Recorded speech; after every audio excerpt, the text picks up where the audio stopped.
Sir, police നയം, ഇടതുപക്ഷ ജനാധിപത്യ മുന്നണിയുടെ പോലീസ് നയം എന്ന് പറയുന്നത് ജനപക്ഷ നിലപാട് സ്വീകരിക്കുന്ന നയമാണ്. ആ നയം സ്വീകരിച്ച് മുന്നോട്ട് പോകുമ്പോൾ കേരളത്തിലെ മഹാഭൂരിപക്ഷം പോലീസ് സേനയിലെ അംഗങ്ങൾ സ്വീകരിക്കുന്ന നിലപാടുകൾ കേരളത്തിന്റെ സംരക്ഷണത്തിന്, കേരളത്തിലുണ്ടായിട്ടുള്ള ദുരന്ത കാലങ്ങളിലെ പ്രശ്നങ്ങൾ ഇടപെടുന്നതിന് എല്ലാം ഏറ്റവും മെച്ചപ്പെട്ട രീതിയിൽ മാതൃകാപരമായ പ്രവർത്തനമാണ് നടത്തിയത് എന്ന് നമുക്ക് കാണാൻ കഴിയും. സർ, ഇവിടെ നമുക്ക് എല്ലാവർക്കും അറിയാവുന്ന കാര്യമാണ് കോവിഡ് കാലത്തെ പോലീസ് സേനയുടെ സേവനം. അതുപോലെ തന്നെ നമ്മുടെ പ്രളയകാലത്തെ 2018 പ്രളയകാലത്തുണ്ടായ പോലീസ് സേനയുടെ സമീപനം, ചൂരൽമല ഉൾപ്പെടെ സമീപകാലത്തുണ്ടായ ദുരന്തങ്ങളുടെ കാലഘട്ടത്തിൽ ജനകീയമായ ജനങ്ങളുടെ ഇടപെടലിനോടൊപ്പം പോലീസ് സേനയുടെ സംരക്ഷണ ചുമതലയോടുകൂടി നടത്തിയിട്ടുള്ള പ്രവർത്തനം, ഇതെല്ലാം നമുക്ക് അറിയാൻ കഴിയുന്ന കാര്യമാണ്.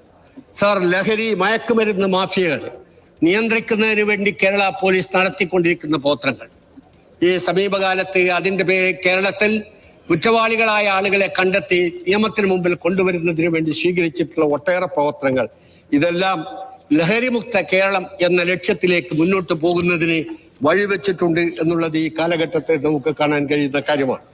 സർ, അതുപോലെ കേരളത്തിൽ കഴിഞ്ഞ 2016 തുടർന്നുള്ള വർഷങ്ങളിൽ വർഗീയ സംഘർഷങ്ങൾ ഒന്നുപോലും ഉണ്ടായിട്ടില്ല എന്നത് ആർക്കും നിഷേധിക്കാൻ കഴിയാത്ത കാര്യമാണ്.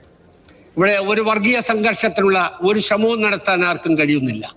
വളരെ സംഘടിതമായി പോലീസ് സേന ആ കാര്യത്തിൽ ഇടപെട്ടുകൊണ്ടിരിക്കുന്നു എന്നതാണ് നമ്മുടെ മുമ്പിലുള്ള അനുഭവം. അതുകൊണ്ട് തന്നെ ഞാൻ ഈ കാര്യം പറയുന്നത് കഴിഞ്ഞ 2012-13 കാലത്ത് അന്ന് കാഞ്ഞങ്ങാട് മേഖലയുണ്ടായ വർഗീയ സംഘർഷം, അതാണ് സമീപകാലത്ത് 10-15 വർഷങ്ങൾക്കിടയിൽ ഉണ്ടായിട്ടുള്ളൊരു സംഭവമായി നമുക്ക് ചൂണ്ടിക്കാണിക്കാൻ കഴിയുന്നത്. അത് അടിച്ചമർത്തുന്നതിന് വേണ്ടിയുള്ള നിലപാടെന്ന് സ്വീകരിക്കുമ്പോൾ ഇടതുപക്ഷ ജനാധിപത്യ മുന്നണി പ്രസ്ഥാനം അതിന്റെ മുമ്പിലുണ്ടായിരുന്നു. ആ വർഗീയ സംഘർഷത്തെ നിയന്ത്രിക്കണമെന്ന പേരിൽ അതിന് ഇടപെടേണ്ടി വന്നിട്ടുള്ള സാഹചര്യമാണുള്ളത്. എന്നാൽ ഈ കാലഘട്ടത്തിൽ അതൊന്നും ഉണ്ടായിട്ടില്ല എന്നതാണ് നമുക്ക് കാണാൻ കഴിയുന്നത്. പോലീസ് സേനയിൽ പുതിയ തലമുറയെ വളരെ ബോധപൂർവം ഒരു ഉത്തരവാദിത്വമുള്ള പൗരബോധത്തോടു കൂടിയുള്ള ഒരു വിഭാഗത്തെ വളർത്തിയെടുക്കാൻ SPC ഉൾപ്പെടെയുള്ള പ്രവർത്തനങ്ങൾ. സർ, 2012-13 കാലഘട്ടത്തിലെ ആ കാലഘട്ടത്തിന്റെ പ്രത്യേകതകൾ എല്ലാവർക്കും അറിയാം. അന്ന് ഷോക്കടിപ്പിച്ച് പിടഞ്ഞുകൊണ്ടിരുന്ന മനുഷ്യരെ കണ്ട് രസിച്ചു തുള്ളിയ പോലീസുകാരുണ്ടായിട്ടില്ലേ സാർ? ഞാൻ നേരത്തെ പറഞ്ഞതുപോലെ പോലീസ് സേനക്കകത്തുള്ള ഇത്തരം ക്രിമിനലുകൾ എണ്ണത്തിൽ കുറവാണെങ്കിലും അവരുണ്ടാക്കുന്ന ഭീഷണിയും അവർ ഉയർത്തുന്ന പ്രശ്നങ്ങളും ഏത് കാലത്തും ഉണ്ടായിട്ടുണ്ട് എന്ന വസ്തുത നിഷേധിക്കാൻ കഴിയാത്തതാണ്. ഷോക്കടിപ്പിച്ച് അതിൻ്റെ ഇടയിൽ പിടഞ്ഞു വീണ് കരയുന്ന ആളുകളെ കണ്ട് ചിരിച്ച പോലീസ് ഓഫീസർമാർ, പോലീസ് മേധാവികൾ ഉൾപ്പെടെ ഉള്ള കാലമായിരുന്നു സർ അത്. ജനനേന്ദ്രിയങ്ങൾ തകർത്ത കാലമാണ് 2013 ഉണ്ടായത് എന്ന് അന്നത്തെ സംഭവങ്ങൾ തെളിയിക്കുന്ന കാര്യമാണ് സർ. ഏത് കാലത്തും ഉണ്ടായിട്ടുള്ള കുറവുകൾ ആ പോലീസ് സേനക്കകത്തുള്ള ഏതാനും ആളുകൾ കാണിക്കുന്ന കൊള്ളരുതായ്മയുടെ, അവരുടെ ധിക്കാരത്തിന്റെ, കാടത്തത്തിന്റെ ഫലമായിട്ടുള്ളതാണ് എന്ന് അംഗീകരിക്കുകയാണ് എല്ലാവരും സ്വീകരിക്കേണ്ട കാര്യം. അത് ആ കാലത്തുണ്ടായിട്ടുണ്ടെങ്കിൽ ഈ കാലത്തുണ്ടാവുന്ന കാര്യങ്ങളിൽ പോലീസ് ഗവൺമെന്റ് നടപടി സ്വീകരിക്കുന്നു, അത്തരം ആളുകളെ പിരിച്ചുവിടുന്നു. സർ, പിന്നീട് എന്താണ് ഇങ്ങനെ ഒരു കുറ്റാരോപിതരായ ആളുകളെ ഉടനെ പിരിച്ചുവിടാത്തത് എന്ന് ചോദിച്ചാൽ, നിയമപരമായി സർവീസിൽ നിന്ന് പിരിച്ചുവിടണമെങ്കിൽ സ്വീകരിക്കേണ്ട നടപടിക്രമങ്ങളെല്ലാം ഉണ്ടെന്ന് അറിയാവുന്നവരാണ് നമ്മളെല്ലാവരും. അതിൻ്റെ ഓരോ നടപടിക്രമങ്ങളും അന്വേഷണങ്ങളും അവർക്ക് അതിന് മറുപടി പറയാനുള്ള കാര്യങ്ങൾ ഉൾപ്പെടെ എല്ലാം സ്വീകരിച്ചതിന് ശേഷം മാത്രം സ്വീകരിക്കേണ്ട നടപടികളെ കുറിച്ച് ഇപ്പോൾ പറയുന്നതിന് കാര്യമില്ല.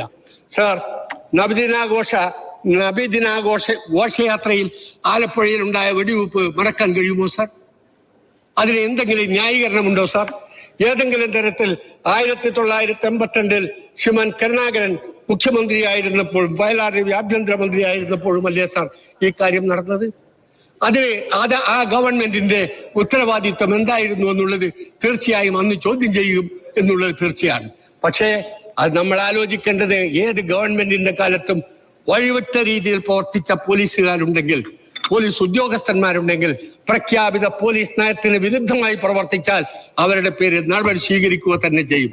LDFന്റെ പ്രഖ്യാപിതമായ പോലീസ് നയത്തിൽ നിന്ന് വ്യതിചലിക്കുന്നവരുണ്ട് എന്ന് അപൂർവം കാണുമ്പോൾ അവരുടെ പേരിൽ നടപടി സ്വീകരിക്കുന്നുണ്ട്.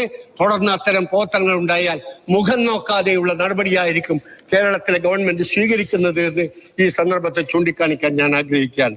സാർ, തങ്കമണി പഴയതാർക്കെങ്കിലും മറന്നുപോയോ? തങ്കമണി സംഭവത്തെ തുടർന്നുണ്ടായിട്ടുള്ള കാര്യങ്ങൾ, സംസ്ഥാന യുവജനോത്സവത്തിന്റെ വേദിയിലേക്ക് കടന്നു കയറി ലൈറ്റ് ഓഫ് ചെയ്തില്ല എന്ന കാര്യം പറഞ്ഞ് അന്ന് നടത്തിയിട്ടുള്ള പരാക്രമങ്ങൾ, പോലീസുകാർ നടത്തിയിട്ടുള്ള പരാക്രമങ്ങൾ എത്രയാണ് സർ? കീമാട് അന്ധവിദ്യാലയത്തിൽ കയറി കണ്ണു കാണാൻ കഴിയാത്ത കുട്ടികളോട് കാണിച്ചിട്ടുള്ള പരാക്രമങ്ങൾ എത്രയാണ് സർ? അതിനെല്ലാം ആരായിരുന്നു, ഏത് കാലത്താണ് അത് ചെയ്തത് എന്ന് നമുക്ക് പരിശോധിക്കേണ്ടതായി വരില്ലേ സാർ? തീർച്ചയായും അത്തരം സന്ദർഭങ്ങളിൽ അതിനുത്തരവാദികളായ ആളുകളെ, അത്തരം ഉദ്യോഗസ്ഥന്മാരെ സംരക്ഷിക്കുന്ന നിലപാടാണ് UDF സ്വീകരിച്ചതെങ്കിൽ ഇടതുപക്ഷ ജനാധിപത്യ മുന്നണി അത്തരം ഉദ്യോഗസ്ഥന്മാരുടെ പേരിൽ നടപടി സ്വീകരിക്കാനും ആവശ്യമായി വന്നാൽ തെളിവുകളുടെ അടിസ്ഥാനത്തിൽ പിരിച്ചുവിടുന്ന ഉൾപ്പെടെയുള്ള നടപടികൾ സ്വീകരിക്കാനും മടി കാണിച്ചിട്ടില്ല എന്നതാണ് ഇവിടെ നമുക്ക് കാണാൻ കഴിയുന്നത് സാർ. അതുകൊണ്ട് ആ പഴയ കാര്യങ്ങളൊക്കെ പറഞ്ഞാൽ ഒരുപാട് പറയേണ്ടി വരും സാർ. ആന്റണിയുടെ കാലത്താണ് ശിവഗിരിയിൽ സന്യാസിമാരുടെ തലയടിച്ചു പൊട്ടിച്ചതാണ് ആരാണ് സാർ? പാവങ്ങളായ സന്യാസിമാരോട് ക്രൂരകൃത്യം കാണിക്കാൻ എന്തായിരുന്നു സാർ അതിന് കാര്യം? അവിടെ കടന്നു കയറി അവർക്ക് നേരെ സന്യാസിമാർ പുറത്തിറങ്ങി എന്തെങ്കിലും കലാപത്തിന് ഇറങ്ങിയവരാണോ സാർ? കലാപകാരികളെ നേരിടുന്ന രീതിയിൽ അവർക്ക് നേരെയുള്ള പരാക്രമങ്ങൾ കാണിക്കേണ്ടതുണ്ടോ സാർ? അത് നടത്തിയിട്ടുള്ളത് നമുക്കാർക്കും അറിയാൻ കഴിയുന്ന കാര്യമല്ല. മറ്റിപ്പോൾ ആരാണ് കുറ്റവാളി എന്ന് കണ്ടാൽ അവരുടെ പദവിയോ അവരുടെ സ്ഥാനമാനങ്ങളോ അവരെ കലാരംഗത്തെ പ്രതിഭകളോ മറ്റേതെങ്കിലും രംഗത്തുള്ള പ്രധാനികളോ അല്ലെങ്കിൽ ഏതെങ്കിലും മതമേധാവികളോ ആണെങ്കിൽ പോലും അവരുടെ ഒക്കെ തന്നെ പേരിൽ നടപടി സ്വീകരിക്കാൻ മടിക്കാത്ത ഒരു നിലപാടാണ് കേരളത്തിലെ ഇടതുപക്ഷ ജനാധിപത്യ മുന്നണിയുടെ ഗവൺമെന്റ് സ്വീകരിച്ചുകൊണ്ടിരിക്കുന്നത്. ഏറ്റവും മികച്ച പോലീസിനുള്ള ഇവിടെ എല്ലാവർക്കും അറിയാം, സമാധാനപരമായ ജീവിതം കേരളത്തിലൊപ്പം ഇന്ത്യയിൽ സർ, UP-യിൽ ഗുജറാത്തിൽ നടന്നുകൊണ്ടിരിക്കുന്ന അതിക്രമങ്ങളുടെയും അവിടെ ആ പോലീസുകാർക്ക് അത് നിയന്ത്രിക്കാൻ കഴിയാത്തതിന്റെയും കണക്കുകൾ നമ്മുടെ പുറത്തു വന്നുകൊണ്ടിരിക്കുകയല്ലേ? കേരളത്തിൽ അത്തരമൊരു സാഹചര്യത്തിൽ സമാധാനപരമായ ജീവിതം ഉറപ്പാക്കാൻ കഴിയുന്ന ഒരു സംസ്ഥാനമാണ് കേരളം. ഈ പുഴുക്കുത്തുകൾ എവിടെ ഉണ്ടായ